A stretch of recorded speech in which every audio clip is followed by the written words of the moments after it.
48 घंटे में रोज नाम तो बंद हो जाता है। पुलिस आपकी है, ये सारा देश आपका, सारा देश आपसे प्यार करता है, क्यों नफरत के बीज बो रहे हो आप?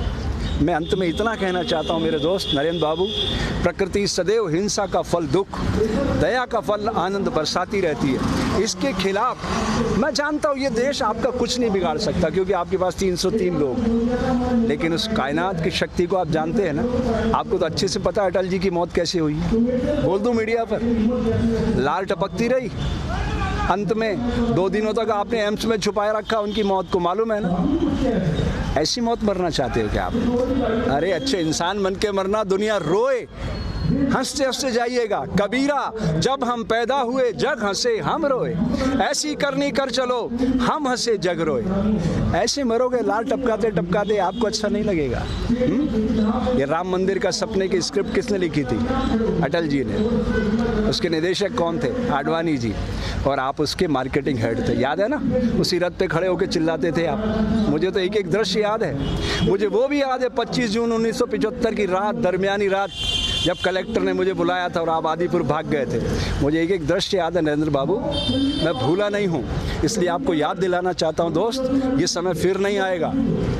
जिन्हें शक हो वो करे और खुदाओं की तलाश, हम तो इंसान को दुनिया का खुदा कहते हैं। मिटा दे अपनी हस्ती को अगर कुछ मर्तबा चाहे, कि दाना खाक में मिलकर गुले गुलजार होता है। तुम गलत दिशा में जा रहे हो नरेंद्र, कल पछताओगे।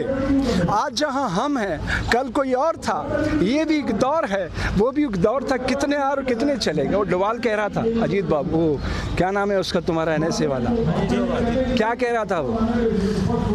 इतिहास लिख रहे हो आप, ये और इतिहास शक्ति से लिखा जाता है। आप भूल रहे हो नरेंद्र बाबू। ये आंसू देख रहे हो ना, अहिंसा और सत्य के आंसू है। महात्मा गांधी, तुम्हारे जैसे लाखों करोड़ों नरेंद्र खड़े हो जाए ना एक पलड़े पे, महात्मा गांधी के समक्ष एक तिनका भी नहीं है। पता है क्यों? अहिंसा और सत्य को उन्होंने अपने जीवन में उतार लिया था। कितना भी अपमान किया, वो बैरिस्टर थे। तुम कितने पढ़े लिखे हो तुम्हें अच्छी तरह से पता है।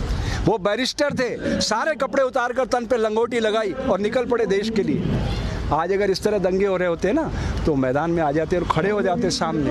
वो एक शख्स था जो भारत में खड़ा होकर मुसलमानों की पैरवी कर सकता था और पाकिस्तान में खड़ा होकर हिंदुओं की पैरवी कर सकता, इसलिए महात्मा गांधी कहलाया। आप नहीं बन सकते इतिहास पुरुष, कूड़ेदान में फेंक दिए जाओगे। इसलिए अपनी शक्ति को पहचानो दोस्त, आज नहीं तो कल। इस समय आपका इंतजार कर रहा है, अभी भी आत्मावलोकन का समय है। जय हिंद, जय भारत।